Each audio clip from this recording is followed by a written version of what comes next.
The spaceport of Varela Prime was always full of noise.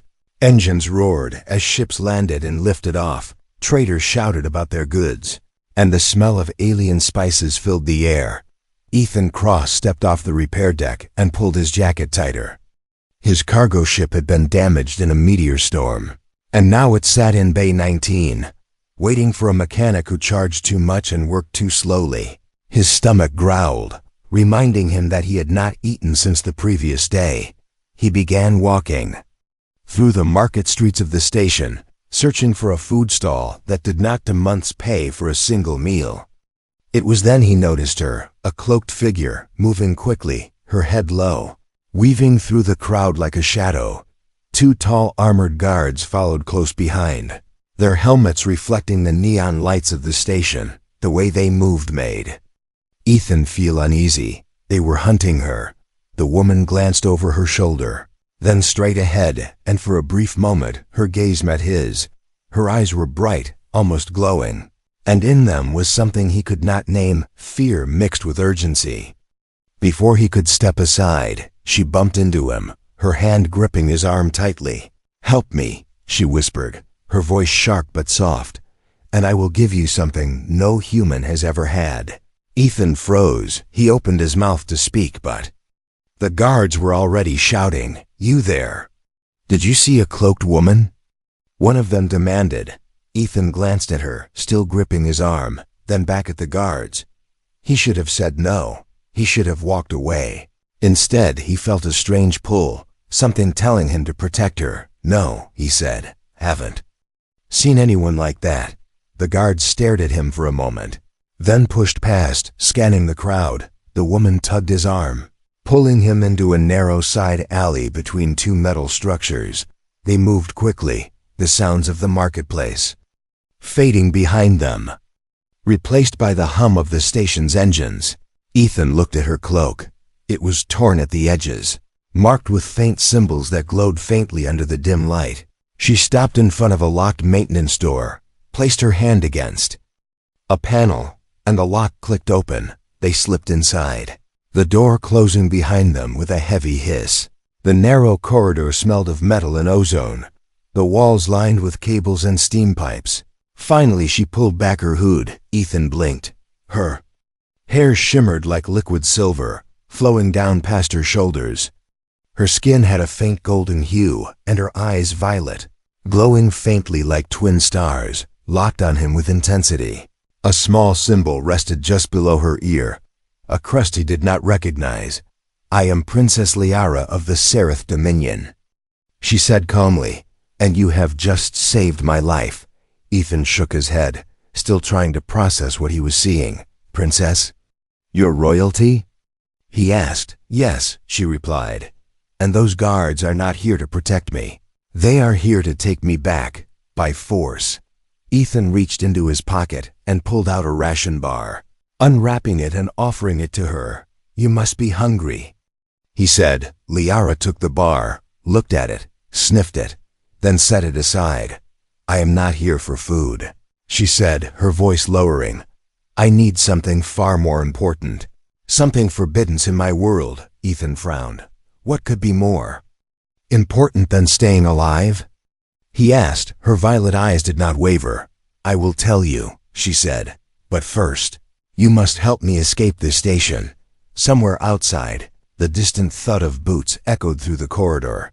The guards were searching, and they were getting closer. Ethan glanced at the closed door, then at the strange alien princess standing before him. He had no idea what kind of trouble he was stepping into, but something deep inside told him he could not walk away now. The adventure had already begun. Asterisk. The hum of the station's engine seemed louder in the narrow maintenance corridor. Ethan's ears strained for the sound of footsteps. Knowing the guards were somewhere close, Princess Liara moved quickly, her silver hair catching the faint light as she led him deeper into the twisting path of pipes and shadow. They passed a panel where steam hissed out in bursts, making the air hot and damp. "This way," she whispered, pressing her palm to another hidden access panel. The door slid open with a quiet hiss, revealing a small service room lit only by a single flickering light strip. Ethan stepped inside, his eyes scanning the cramped space. Old crates stacked in the corner, wires hanging from the ceiling, the faint smell of engine coolant in the air.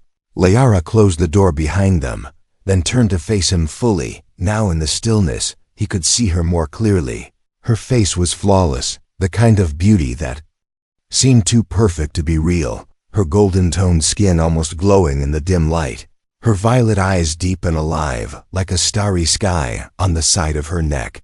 The symbol he had noticed earlier shimmered faintly. That mark. What is it? Ethan asked. It is the crest of the royal bloodline of Seraph, she said softly. It marks me as heir to my father's throne. Ethan rubbed the back of his neck, the truth settling in. This was no ordinary fugitive. You're telling me, he said, that I just hid the most important person in your empire from your own people. Yes, she replied without hesitation. And now you are part of something you cannot walk away from. Ethan sighed. I don't even know what I'm part of yet. Lyra's gaze softened, but her voice remained steady. My people believe in purity, she began. Royalty must remain untouched by outsiders. Our bloodline cannot be mixed. It is the law of my world. She stepped closer, her eyes locking onto his. But the truth, she said, is that our bloodline is dying. Ethan blinked, unsure if he had heard her right. Dying? He asked. Yes, she said. Generations of keeping the bloodline pure have weakened it. Our children are born weaker, our lifespans shorter, our strength fading. Ethan leaned against the wall, trying to piece it together. And you want my help for this? He asked slowly. Liara tilted her head slightly, a faint smile touching her lips. I didn't choose you by accident. Ethan Cross, she said. I have read about your kind. Humans are adaptable, resilient, survivors. In even the harshest conditions. He chuckled nervously. You make us sound tougher than we really are. Her smile didn't fade. I chose you because I believe you are exactly what my people need. Before Ethan could respond, a deep metallic thud echoed through the walls. The guards were getting closer, boots striking metal with precision. Lyra's expression hardened. We don't have much time. If they find me, they will drag me back to the palace, and everything I've risked will be for nothing. Ethan's instincts told him he should walk away now, that this was not his fight, but something in the way she looked at him, like he was her only chance, kept him from moving toward the door. Instead he said, All right, princess, what's the plan?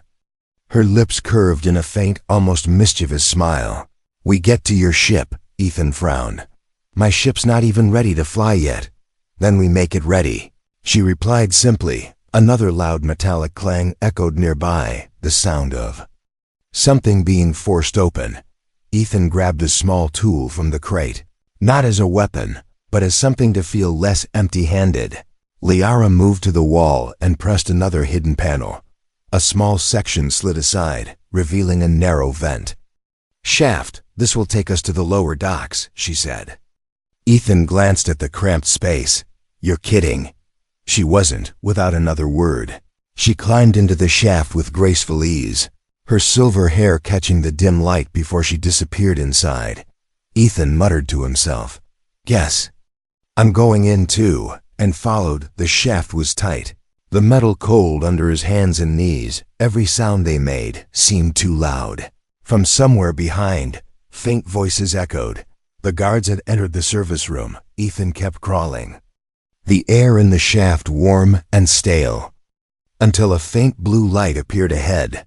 Liara pushed open another vent, revealing a view of the massive lower docks. Ships of all shapes and sizes were moored here, loading cargo under the watch of dock workers. Ethan's gaze went to Bay 19.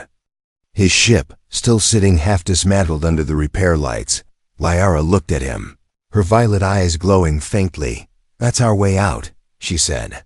Ethan knew this was about to get even more dangerous, but it was far too late to turn back. The lower docks of Varela Prime were a maze of shadows and steel. Bright floodlights cut through the dim air, casting long lines across the floor where cargo crates stood stacked like silent towers. The smell of fuel and hot metal clung to every breath, Ethan and Princess Liara crouched behind a row of supply containers, watching the mechanics work on his ship. Two uniformed dock guards stood near the entrance to Bay 19, chatting lazily, unaware of the pair hiding just meters away. Liara's violet eyes scanned the scene, calculating. "We cannot rush this," she whispered. "One wrong move and they will trap us here." Ethan nodded, his heart pounding. "So what's the real plan?" Liara glanced at him, her expression unreadable. "You've been wondering since we met why I sought you out," she said, her voice low but clear. "It's time I tell you." Ethan raised an eyebrow. "Yeah, that would be nice." She looked around once more, making sure no one was close enough to hear, then leaned in. "My people," she began, "are bound by ancient genetic laws. No outsider can join the royal bloodline. It has been so for thousands of years." Ethan waited, sensing there was more. "But our bloodline," she continued, "is dying. Our bodies weaken with each generation. Our immune systems fail. Our children are born frail." Her gaze fixed on him, intense and unwavering. "Your species is different," she said. "You adapt, you survive, you heal faster than we do. You live in worlds that would kill my people in days." Ethan swallowed. "You want human DNA?" Liara nodded once. "Yes, but not from just anyone. From someone strong, someone with the will to fight even when the odds are impossible." Ethan gave a short, incredulous laugh. "You've got the wrong guy, Princess. I'm just a cargo runner." Her voice softened. "No, Ethan, you're not. I saw the reports before I came here. I know about the rescue you led on Carven Station. I know about the time you flew through a debris field to save a stranded crew." He stared at her, unsure whether to feel flattered or terrified. "And if your people find out about this?" he asked. "They will call it treason," she said, "and execute us both." Ethan shook his head slowly. "You're asking me to risk my life. Maybe start a war for you." Liara didn't blink. "Yes," she said simply, "but you must understand, this is not just about me. It's about the survival of my entire race." The sound of heavy boots echoed from the far end of the dock, pulling Ethan's attention away. The royal guards had entered, scanning the ships and questioning. "Workers." Liara's hand brushed his arm lightly. "If you choose to help me, we leave now. If you choose not to, I will go alone." Ethan stared at her for a long moment, the noise of the dock fading under the weight of the choice before him. Something about her, the defiance in her voice, the fire in her eyes, made him believe her. He wasn't sure if it was bravery or madness, but he heard himself say, "All right, Princess, I'm in." Her lips curved in a faint, genuine smile. "Then stay close." They moved along the shadows, weaving between stacks of crates, keeping low as the guards' voices grew louder at one point. A dock worker nearly spotted them, but Liara pulled Ethan back just in time, her hand gripping his wrist with surprising strength. They reached the edge of Bay 19, hiding behind a large loading arm. From here, Ethan could see his ship. Panels still open, tools scattered on the floor, but the core system's intact. "Can you fly it?" she asked. "Not perfectly," he admitted, "but enough to get us into space." Liara's gaze turned toward the guards at the bay entrance. "Then we just need a distraction." Ethan smirked. "I can handle that." Before she could stop he grabbed a loose power coil from the crate beside them, yanked the connector free, and hurled it toward a fuel line on the far side of the dock.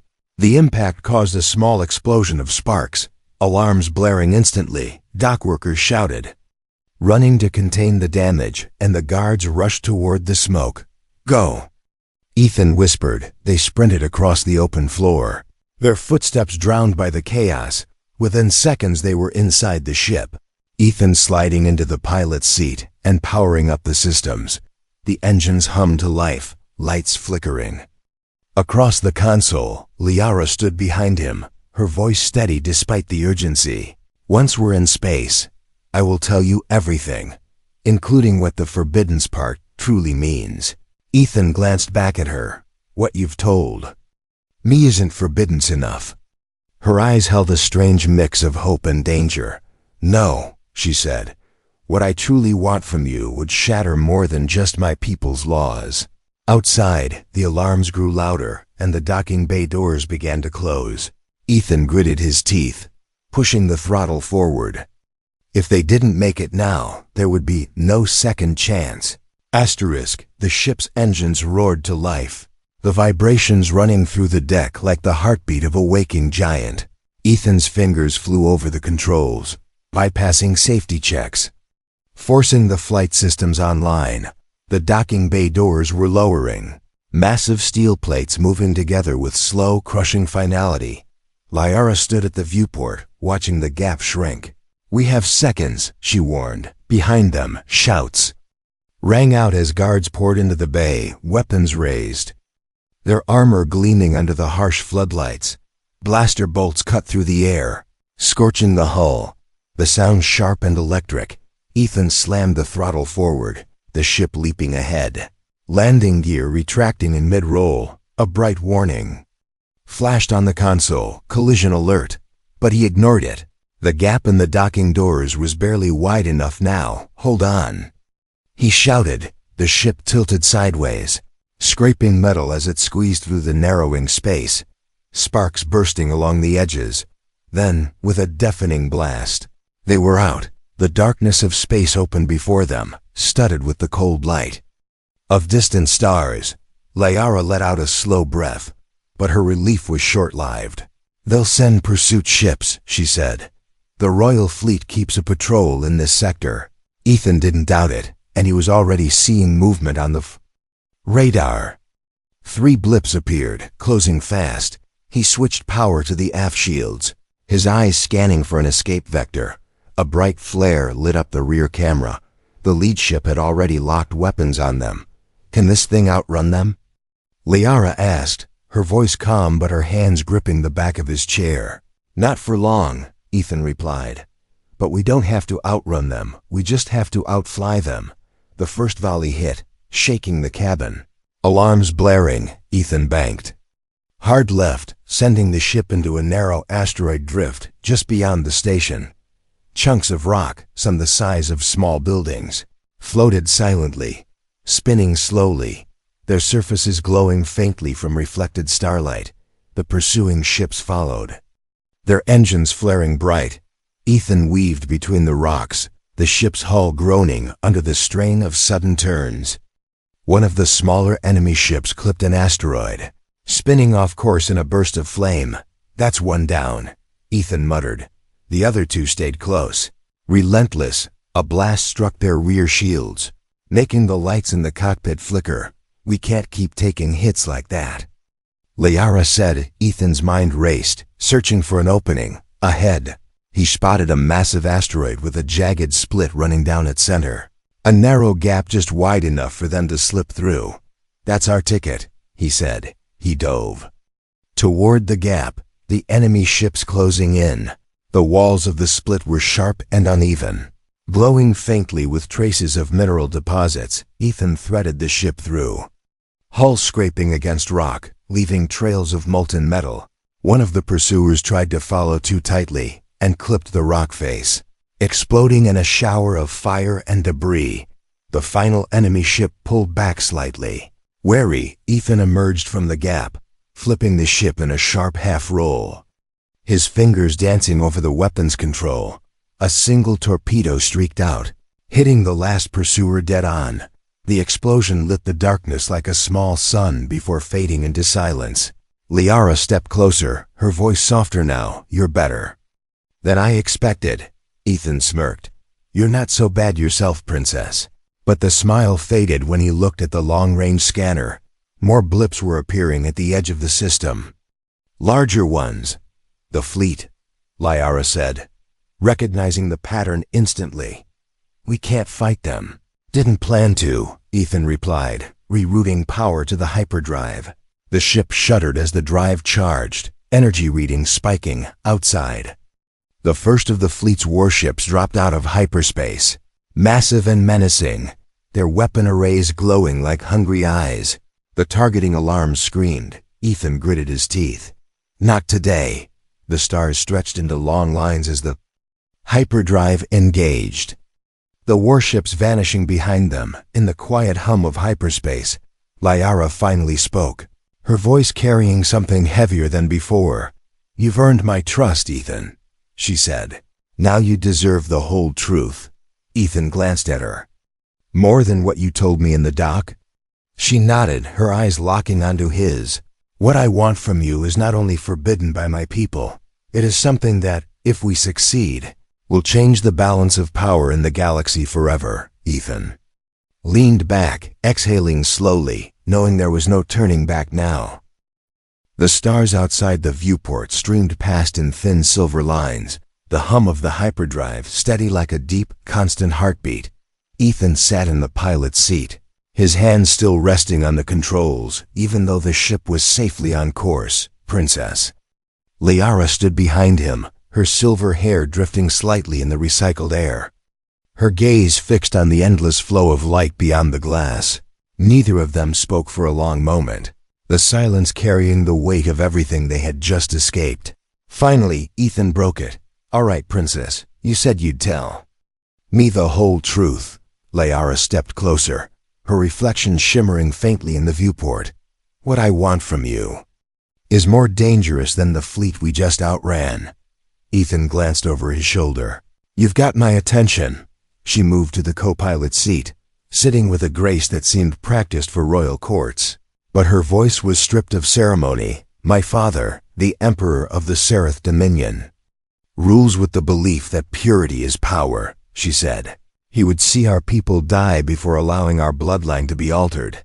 Ethan nodded slowly. "Yeah, I gathered that much." Liara leaned forward slightly, her eyes locked on his. "But here is what you do not know. I am not only the heir to his throne, I am the only heir." Ethan frowned. "No brothers, no sisters?" "None," she replied. "And if I die without an heir, the royal line ends. The Dominion will fall into chaos, and other powers will carve it apart." Ethan shifted in his seat. "So you're saying you need a successor?" Liara didn't flinch. "I'm saying I need a child, and that child must be strong enough to survive both politically and genetically. Your DNA gives that chance." Ethan sat back, the words hanging between them. "That's the forbidden thing," he said quietly. "A royal with human blood." Her violet eyes softened. "It would be more than forbidden. It would be considered blasphemy, the highest crime in our culture." Ethan let out a long breath. "And you're willing to risk that?"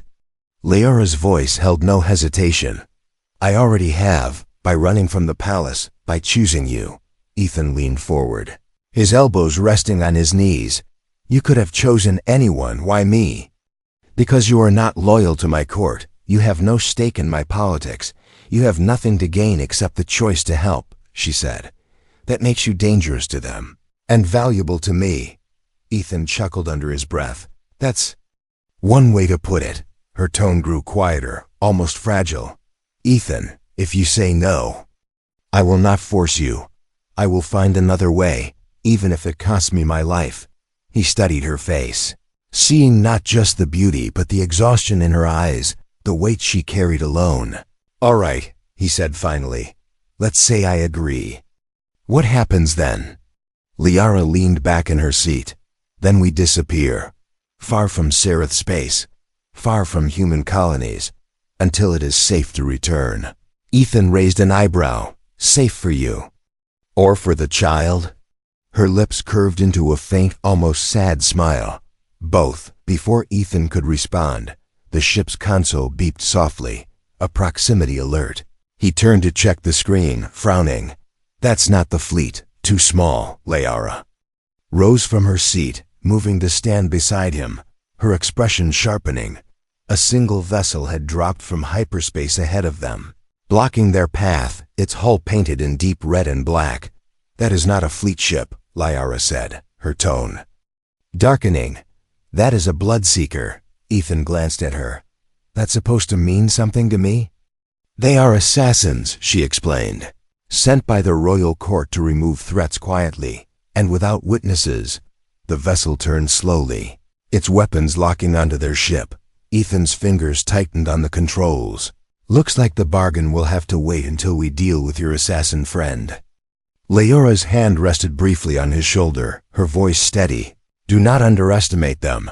They will not stop until one of us is dead. Ethan smirked faintly. Guess we'll just have to make sure it's not us, the Bloodseekers. Engines flared, the space between them shrinking. The hum of the hyperdrive faded as Ethan killed it, diverting all power to shields and weapons. In the cold silence before battle, Lyra's voice broke through, low and certain. If we survive this, Ethan, then I will know I chose the right one. Asterisk, the Bloodseeker moved like a predator in the dark, its hull sleek and sharp, its engines whispering instead of roaring. Ethan's hands gripped the controls, eyes locked on the targeting display. The assassin ship's weapons powered up, twin beams glowing like the eyes of some hunting beast. Liara stood beside him, one hand on the co-pilot console. Her voice calm but firm. They will not fire to disable, they will fire to kill. A burst of red energy streaked toward them, missing the cockpit by a fraction and burning a smoking line across the hull. Ethan banked hard, diving under the Bloodseeker's path. The stars spinning in the viewport. They're fast, he muttered. Too fast. Liara's gaze stayed locked on the ship's movements. They're not here to chase, they're here to end this quickly. Ethan flipped a switch, rerouting. Auxiliary power to the thrusters. Then we don't give them quick. The assassin ship rolled sharply, coming in from above, its weapons flaring again. Ethan pulled the ship into a tight spiral, forcing the Bloodseeker to overshoot. The impact of another blast rattled the hull, alarms blaring. They're going to wear us down, Ethan said, teeth clenched. Liara stepped forward, placing her hand on a small panel near the console. What are you? Ethan started. But the ship's interface lit up with unfamiliar symbols. This is Seraph override coding, she explained quickly. It will give you control of the ship in ways human systems cannot. The controls shifted under Ethan's hands, smoother, more responsive. He grinned faintly. All right, Princess, let's see what your royal tech can do. He pushed the throttle, sending the ship into a sudden vertical climb. Flipping over to dive straight at the Bloodseeker, the assassin pilot fired. But Ethan rolled at the last second, their shots missing entirely. With a quick lock, he launched 2 plasma charges. One missed, but the other clipped the Bloodseeker's wing, sending it spinning off balance. It won't hold them for long. Liara warned. They are relentless. Ethan steadied the ship. Then maybe it's time you told me what's so important they're willing to kill both of us in open space. Liara hesitated, her eyes fixed on the drifting enemy ship, as if weighing whether to speak. Finally she said, It's not just about a child, Ethan. Ethan glanced at her sharply. That's what you said you needed. I need more than that, she said quietly. I need an alliance, one that cannot be broken by treaties or politics. One written into blood itself. Ethan's brow furrowed. You mean? Yes, she said, her voice steady. If I return with a child of mixed heritage, I can claim to have united the Seraph and human bloodlines, by law. Neither side could openly declare war without destroying their own claim to legitimacy. Ethan exhaled slowly, the pieces clicking together. So this isn't just survival for your people, he said. This is a political weapon. Her eyes softened. It is survival for both of our people. You just don't see it yet. The Bloodseeker steadied itself. Engines flaring again, closing in for another strike. Ethan refocused on the controls. We'll have plenty of time to debate after we're not dead. He dipped low, pulling the assassin ship into the planet's gravity well below them. The world beneath was a barren sphere of rock and storms, lightning flashing through its thin atmosphere. Follow my lead, Ethan said. Diving into the turbulence, the Bloodseeker followed, but the winds and shifting debris made precision difficult. Ethan weaved through jagged rock spires, each one flashing by so close it scraped their shields. One wrong move and they'd be vaporized. The assassin ship closed in, but in its haste clipped the spire, tearing its hull. The damage wasn't fatal, but it slowed them just enough. Ethan pulled the ship up sharply, breaking free of the planet's pull, the Bloodseekers struggling to follow. He armed the rear plasma cannons, firing a single focused shot. It struck true, the assassin vessel exploding in a burst of blue flame, its fragments scattering into the void. The sudden quiet after the battle was almost heavier than the fight itself. Ethan leaned back, heart still racing. Liara placed a hand on his shoulder. "You have proven yourself again," she said softly. "You understand risk, and you survive it. That is why you are the one I chose." Ethan turned to face her fully.